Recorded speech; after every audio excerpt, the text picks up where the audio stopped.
नारा पार्क बहुत फेमस है यहाँ के डियर्स के लिए क्योंकि यहाँ के जो डियर्स है ना, जब आप उन्हें क्रैकर ऑफर करो तो वो बाव करते हैं। और ये चीज़ जब से इंस्टाग्राम पे मैंने देखी है, मुझे यहाँ आने का बहुत मन था। तो गाइस, हम लोगों ने ना डिसाइड किया था कि अर्ली मॉर्निंग की जगह हम लोग इवनिंग में आएंगे, और हम लोगों ने वही किया। और सच में इवनिंग में तो यहाँ बहुत कम रश है। मतलब it's pretty nice. I mean like, there are some people obviously, but it's not as crowded as I expected, and I'm really happy for that. ये वाला टेम्पल जो है ना, इसको वर्ल्ड हेरिटेज साइट का भी रिकॉग्निशन मिला हुआ है।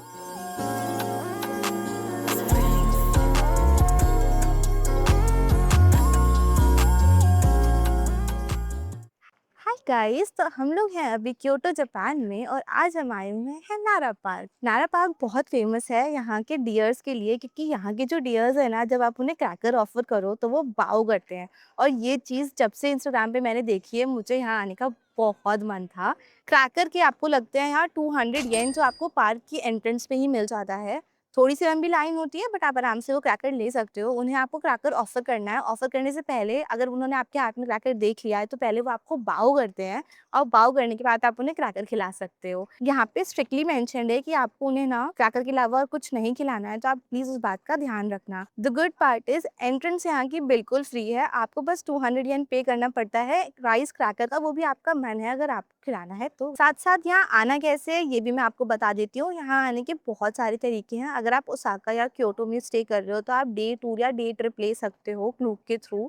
तो पहला तरीका तो डे टूर का हो गया, और सेकंड तरीका जैसे हम आए हुए हैं क्योंकि हम क्योटो में रुके हुए हैं, तो हमने यहाँ का जो पब्लिक सबवे होता है, डायरेक्ट वही लाइन पकड़ी और यहाँ आ गए। तो अगर आप क्योटो स्टेशन से नारा पार्क आना चाहते हो तो किंतेत्सु लाइन है जो लेती है 760 येन पर पर्सन। तो 760 येन में हम क्योटो स्टेशन से नारा पार्क तक आ गए, और वापसी का भी हमें 760 येन ही लगेगा। इसी के साथ साथ अगर आपका ये क्वेश्चन है कि क्योटो के अंदर ही अगर पब्लिक ट्रांसपोर्ट से घूमना है तो कैसे घूमना है, तो मैं ये बता दूं कि पब्लिक ट्रांसपोर्ट यहाँ का बहुत ही वेल कनेक्टेड है, तो आपको बहुत ईजिली मिल जाएगा। अब क्योटो के अंदर अंदर कैसे घूमना है उसके लिए भी मैं एक सेपरेट पार्ट बना दूंगी, ताकि मैं आपको अच्छे से एक्सप्लेन कर सकूं। क्योंकि देखिए, अभी मैं कहाँ स्टे कर रही हूँ और आप कहाँ स्टे करोगे, उससे बहुत कन्फ्यूजन क्रिएट हो सकता है। क्योंकि क्या बस नंबर था, क्या ट्रेन नंबर था, कौन सी लाइन थी, वो सब डिफरेंट हो जाएगा और वो केवल कन्फ्यूजन क्रिएट करेगा। इसलिए मैं सोच रही हूँ इसी वीडियो के एंड तक या फिर नेक्स्ट वीडियो में मैं एक अच्छे से एक्सप्लेनेशन बना दूंगी कि कैसे आप टोक्यो के अंदर, क्योटो के अंदर सब पब्लिक ट्रांसपोर्ट लेके और बिल्कुल आराम से घूम सकते हो without paying extra on taxis. क्योंकि यहाँ का जो टैक्सीज है और यहाँ का जो प्राइवेट ट्रांसपोर्ट या कैब्स वगैरह आप करोगे ना, that will rip you off, it's so expensive.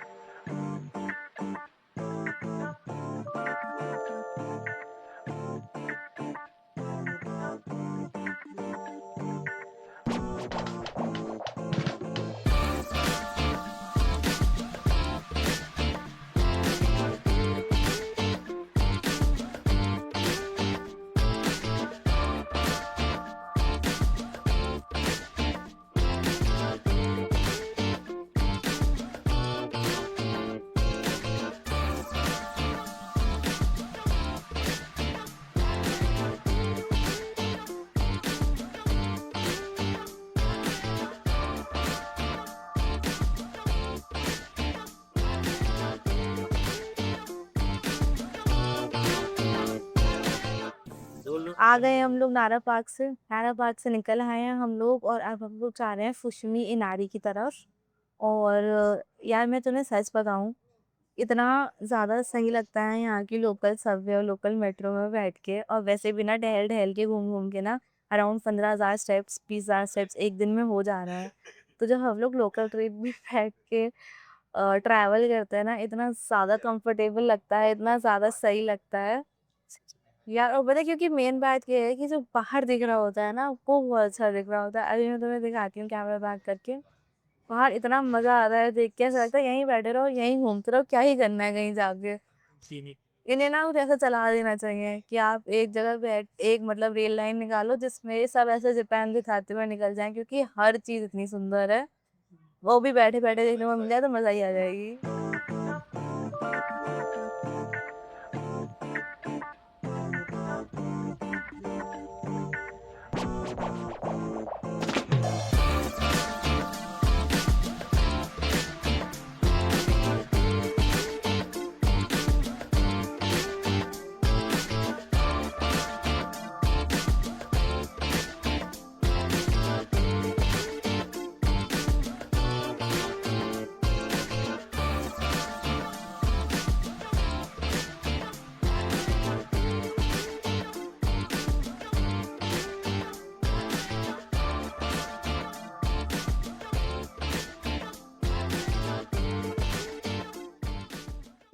Next हम जा रहे हैं the famous Fushimi Inari, one of the most iconic spot in Kyoto. ये फेमस है अपने वाइब्रेंट रेड टोरी गेट्स के लिए। यहाँ टोटल ओवर 5000 टोरी गेट्स हैं and together they make a tunnel, जिससे पास होके आप ऊपर श्राइन एंड व्यू पॉइंट तक हाइक करके जाते हो।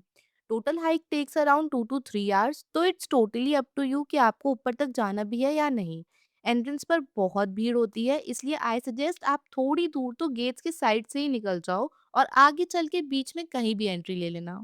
तो गाइस हम लोगों ने ना डिसाइड किया था कि अर्ली मॉर्निंग की जगह हम लोग इवनिंग में आएँगे और हम लोगों ने वही किया।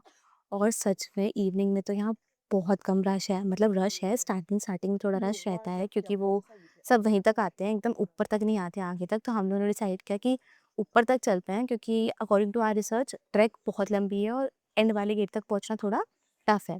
तो हम थोड़ा ना चलते रहे और चलते-चलते हमें जब आगे ना बहुत सारे खाली स्पॉट्स मिल जाएँगे, तो आपको जल्दी उठने की तो कोई भी ज़रूरत नहीं है। आप आराम से अपने टाइम पे आओ, बस थोड़ी-सी ट्रैक कर लो और ऊपर आपको अपने अच्छे स्पॉट मिल जाएँगे। और इवनिंग टाइम तो काफ़ी खाली हो चुका है। मेरी तो बहुत अच्छी फ़ोटोज़ और बहुत अच्छी वीडियोज़ आ गई हैं, तो मेरा तो यहाँ काम हो गया मस्त।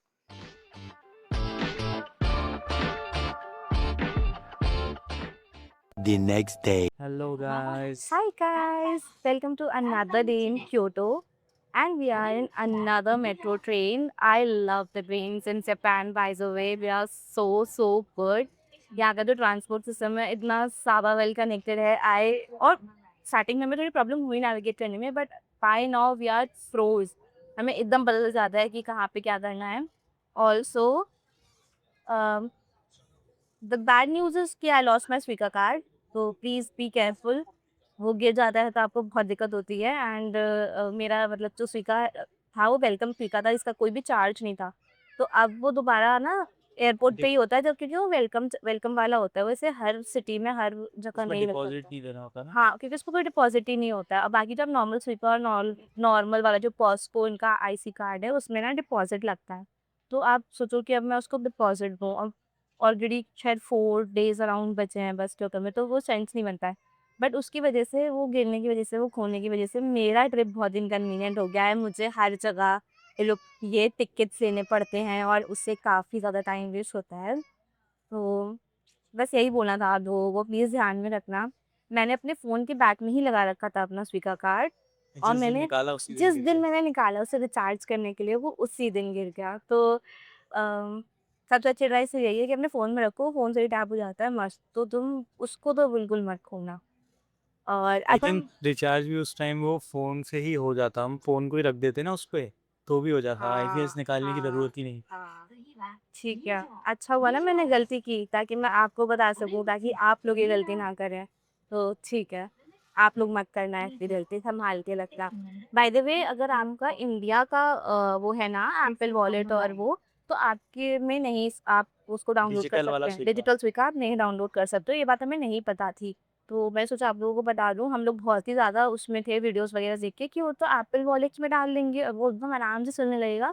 तो ऐसा कुछ नहीं है, इंडियंस के लिए वो नहीं है, क्योंकि हमारे पास एप्पल वॉलेट का जो पे सिस्टम है वो सब अराउंड होता है ना, वो नहीं चलता है इंडियन इंडियन आईफ़ोन्स पे।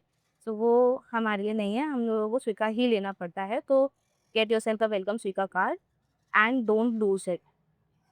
आफ्टर दैट हमने क्योटो में अब तक हमने जितने भी फेमस स्पॉट्स थे जो कवर करने ही करने थे, उनमें से हमने होकनजी टेम्पल कर लिया है एंड सुशिमी इनारी कर लिया है एंड नारा पार्क कर लिया है। और जो अभी लास्ट चीज़ बची है जिसे देखे बिना आप क्योटो से नहीं जा सकते, वो है आराशियामा बम्बू फॉरेस्ट। अब हम वहीं जा रहे हैं।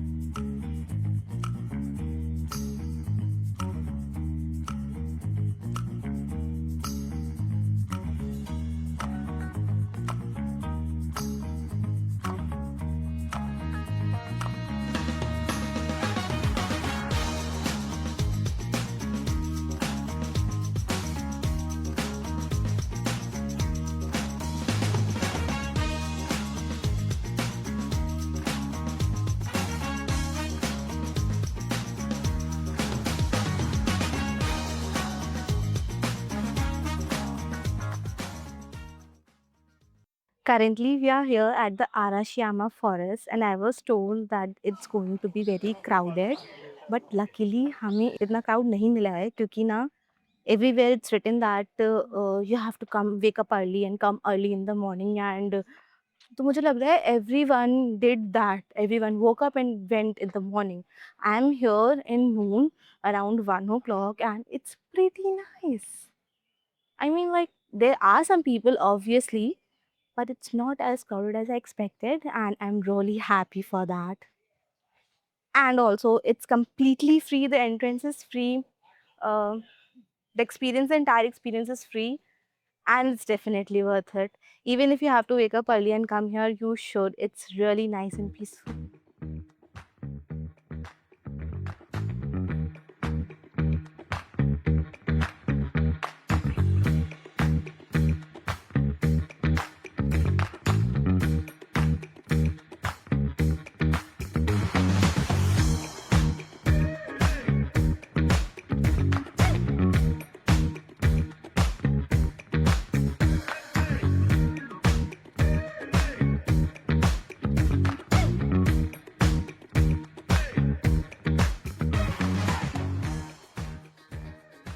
टेनरूजी temple is a Zen temple founded in 1339, and ये एक यूनेस्को वर्ल्ड हेरिटेज साइट भी है। ये फेमस है यहाँ के ज़ेन गार्डन्स के लिए, और ये गार्डन जापान के फाइनेस्ट ज़ेन गार्डन्स में काउंट किया जाता है। एंट्रेंस फी है 500 येन फॉर ज़ेन गार्डन, बट अगर आपको टेम्पल बिल्डिंग भी विजिट करना है तो उसका अलग से एक्स्ट्रा 300 येन है। एंट्रेंस पे हमें ये मैप भी मिला था, क्योंकि गार्डन काफी बड़ा है and you will need this to navigate inside. आप बैम्बू फॉरेस्ट से थोड़ा आगे चलते रहोगे ना, तो you will come across a sign जहाँ पे ना अलग अलग टेम्पल्स का मेंशन्ड है।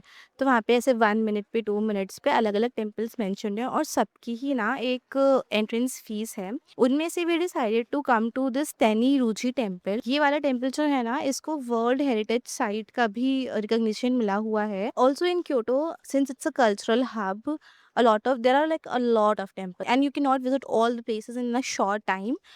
And whenever you go to a temple, it feels like everything is in like blend in, because for us like tourists, and for us tourists, everything, after some time all the temples starts looking the same only. But I'll highly recommend this one is very different. इसके side में एक बहुत अच्छा सा lake है, और it's actually very pretty, क्योंकि वो बॉम्बू फॉरेस्ट से निकल के और थोड़ा सा ऐसे क्वाइट वॉक करके आप इधर तक आते हो, और फिर जब आने के बाद यू पे a small amount of entrance fee, and the entire experience is, I think, definitely worth it. It's 500 yen if you're coming to the garden, which is where I'm standing right now, and you get to see the lake, the main temple. And if you want to get inside the halls, then you have to pay a 300 yen fees extra. But since we are running out of time, we'll just be running around and capturing the gardens, I think. But yeah, let's see. It's really nice. It has become overcrowded now since I started recording, but before that, trust me, there were like very less people. Even if you don't decide to come to this temple, I'll highly recommend a short walk after the bamboo grove, क्योंकि वो वाला जो पूरा entire place था ना, it was so quiet. There were actual boards there that said "Do not make noise." It was like moving into an original forest, I would say. I have never been to a forest, but still वो इतना ज़्यादा अच्छा experience था कि वहाँ पे एकदम शांति थी, एकदम क्वाइट प्लेस था, और इतने सीनिक व्यूज़ थे। तो आई डेफिनेटली रिकमेंड कि अगर यहाँ तक भी नहीं आते हो ना आप, कि अगर ये एंट्रेंस फीस और ये टेम्पल से हो गया, बहुत टेम्पल्स नहीं, just take a short walk, you will really find a serenity and a lot of peace there. Temple से एग्जिट करके if you walk 5 to 10 minutes, you get to see this amazing mountain views. This is Togetsukyo Bridge and the river is Katsura River. I recommend आप यहाँ sunset के time आओ. There are a lot of cafes and ice cream shops. Just sit by the riverside and enjoy the sunset. इससे अच्छा दिन का and हो ही नहीं सकता. Next on our Japan series is Osaka. I also have a complete travel guide specially dedicated to Japan travel, जिसमें I will give all the tips and tricks to save money, how to navigate inside Japan, how to book buses, hop on public transports and many more. तो जल्दी से video को like कर दो और channel को subscribe करना मत भूलना. I will see you in my next vlog. Bye bye.